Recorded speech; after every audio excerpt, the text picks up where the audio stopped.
మరి 2025 సంవత్సరంలో సొంత గృహం యోగం చాలామంది రాసుల వారికి ఏర్పడడం జరిగింది. ముఖ్యంగా గురువు యొక్క స్థితి అయితేనే, శని భగవాన్ స్థితి అయితేనే, అలాగే మెయిన్ కుజుని యొక్క అనుగ్రహం చాలా వరకు ఈ రాశుల మీద పడడం వల్ల ఈ రాశుల్లో జన్మించిన వారు ఏ రాశి వారైనా వారికి సరైనటువంటి ఆదాయం ఉండి అర్హత ఉంటే ఏ కొద్దిపాటి ప్రయత్నం చేసినా మీకు సొంత గృహం ఏర్పడుతుంది.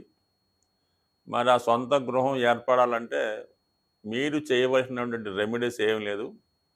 జ్యోతిష శాస్త్రరీత్యా కుజుని యొక్క బలం ఉంటేనే జాతకంలో వాడు భూమి కానీ గృహం కానీ ఏర్పాటు చేసుకోగలడు. అంటే ఒక విధంగా కుజుడు ధైర్యాన్ని ఇస్తూ ఉంటాడు. ఒకడు నెలకి 2 లక్షలు సంపాదించిన ఇల్లు కొనుక్కోవడానికి అసలు ధైర్యం చేయలేకపోతుంటాడు. మనం ఇన్స్టాల్మెంట్ కట్టగలమా, ఒకవేళ ఉద్యోగం పోతే ఏమొద్దని ఇబ్బంది పడుతుంటాడు. వాడు ఎప్పుడూ కొనలేకపోతుంటాడు. అలాగే నెలకు 30,000 జీతం తెచ్చేవాడు కూడా వాడు తాహా తగ్గట్టుగా ఏదో గృహం ఏర్పాటు చేసుకోవడం, దాన్ని ఇంకా ఇంప్రూవ్ చేసుకోవడం జరుగుతుంటుంది. ఏదన్నా కుజ బలం ఇంపార్టెంటు.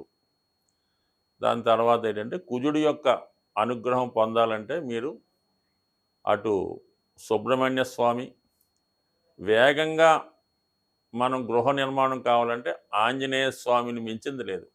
మీరు ఒక గట్టి సంకల్పం పెట్టుకొని ఒక 8 మంగళవారాలు ఆంజనేయ స్వామిని తమలపాకులతో పూజించుకోవాలి.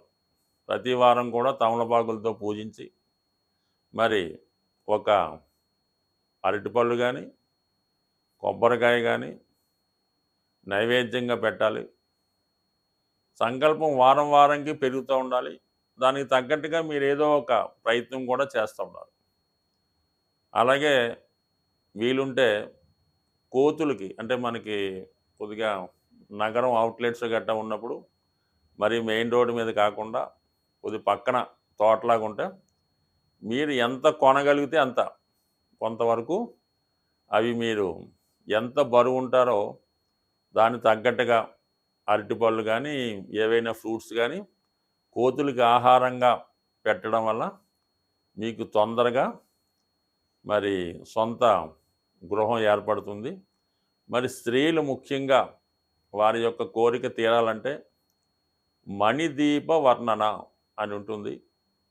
దాన్ని సంధ్యా సమయంలో గృహం శుభ్రపరిచిన తర్వాత సాయంకాలం దీపం పెట్టిన తర్వాత మరి చాలా ప్రశాంతంగా మనశ్శాంతిగా ఎటువంటి ఆలోచన లేకుండా ఈ మణిదీప వర్ణన చదవడం వల్ల ఖచ్చితంగా మీకు సొంత గృహయోగం ఏర్పడుతుంది. అలాగే ఈ గృహం కావాలనుకున్న వాళ్ళు మీరు దేనికి వెళ్ళినా వెళ్ళకపోయినా గృహప్రవేశాలకు వెళ్తుండండి. ఎక్కడన్నా ఇల్లు కన్స్ట్రక్షన్ జరుగుతుంటే పరిశీలన బోర్డు పెట్టిన అపార్ట్మెంట్ ఉన్నా మీ దగ్గర డబ్బులున్నా లేకపోయినా ఒకసారి వెళ్ళండి.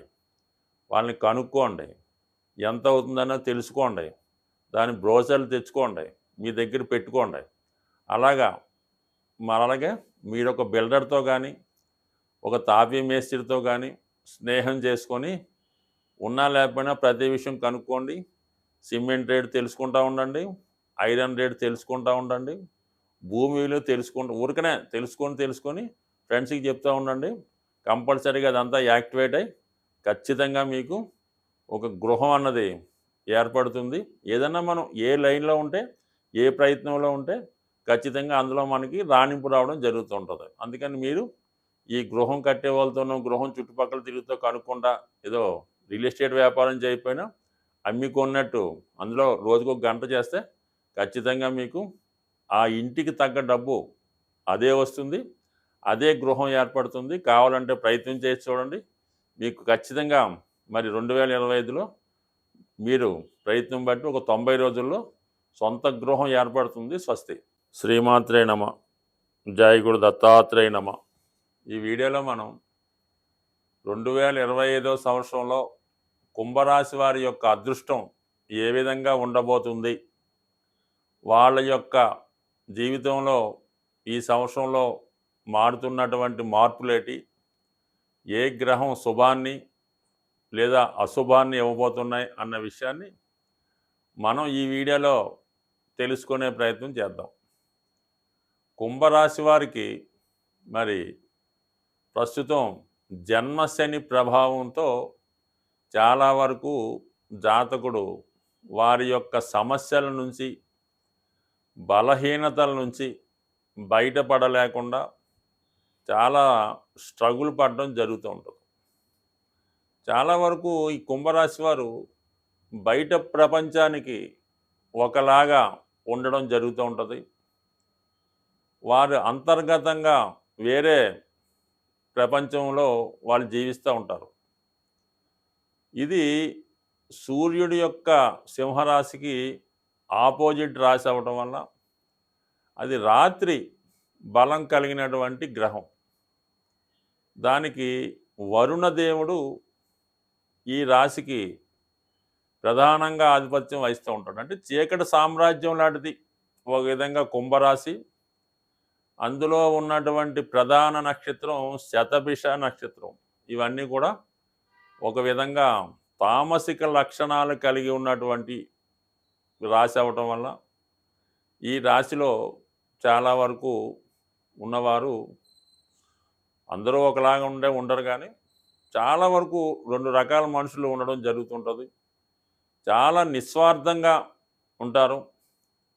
చిన్నతనం నుంచే కుటుంబ బాధ్యతలను మోస్తూ ఉంటారు. అంటే కుటుంబంలో చిన్నవాడైనప్పటికీ అంటే తల్లిదండ్రులు ఉంటారు, అన్నదమ్ములు ఉంటారు, అక్కగారు ఉంటారు.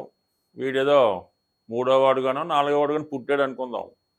వాళ్ళందరూ ఏం చేస్తున్నా ఎలాగున్నా చిన్నతనం నుంచే బాధ్యత వహించి, చిన్నతనం నుంచే డబ్బులు సంపాదించి ఆ తల్లిదండ్రుల్ని మోస్తూ ఉంటాడు, అక్కలకి పెళ్లి చేస్తూ ఉంటాడు, అన్నగారికి చదివిస్తూ ఉంటాడు.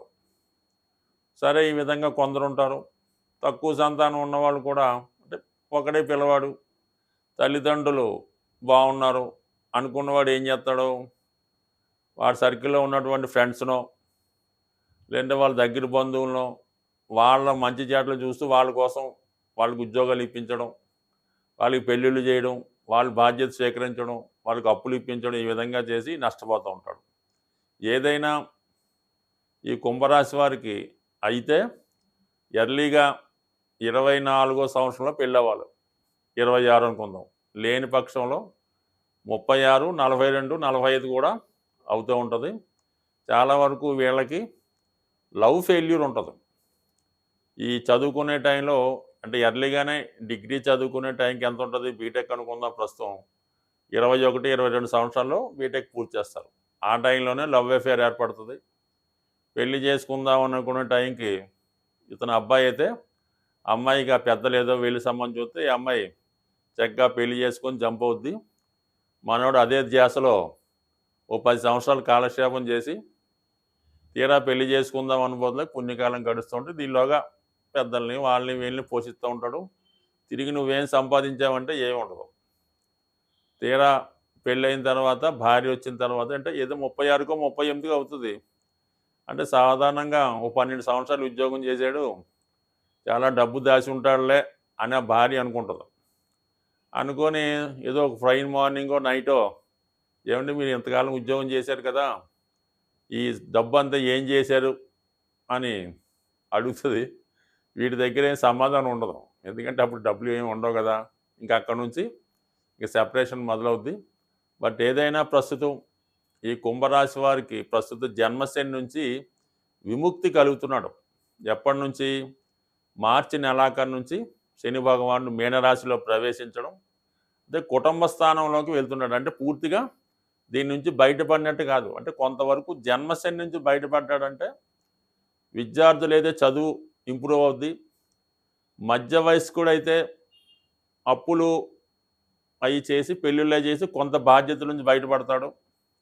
అదే వృద్ధులైతే అనారోగ్య సమస్యలు బెడ్ మీదే ఉండి అలాగా ఇతరులను ఇబ్బంది పెడుతూ ఉంటాడు. అటువంటి నుంచి కొద్దిగా బయటపడి నెమ్మదిగా అనారోగ్యం నుంచి కోలుకోవడం, అప్పుల నుంచి బయటపడడం, విద్యార్థులైతే మళ్ళా పుస్తకం తీసి దాన్ని దులపడం, ఇవన్నీ కూడా ఏప్రిల్ నెల నుంచి చాలా వరకు కుంభరాశి యొక్క జీవితానికి నెమ్మదిగా అభివృద్ధి ప్రారంభమవుతుంది. కొంతవరకు ఎప్పటికైనా వాళ్ళు జాగ్రత్త వహిస్తే చాలా వరకు గత 5 సంవత్సరాల్లో పోగొట్టుకున్నది తిరిగి సంపాదించే అవకాశం ఉంటుంది. ఇక దాని తర్వాత గురువు 15 మే 4వ స్థానం నుంచి 5వ స్థానంలోకి మారుతాడు. 5వ స్థానం అనేది ధర్మ త్రికోణం.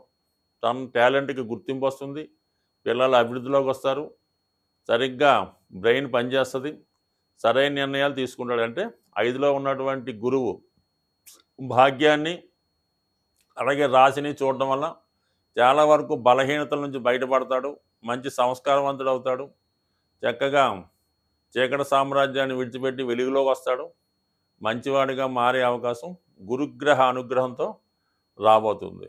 అయితే చాలా వరకు ఏప్రిల్ 1 రోజు నుంచి 19 మే వరకు సుమారు 50 రోజులు కుటుంబ స్థానంలో ఉన్నటువంటి ఈ రాహు శని గ్రహాలు కుటుంబ విషయాల్లో చాలా స్ట్రగుల్ ఏర్పడుతుంటుంది.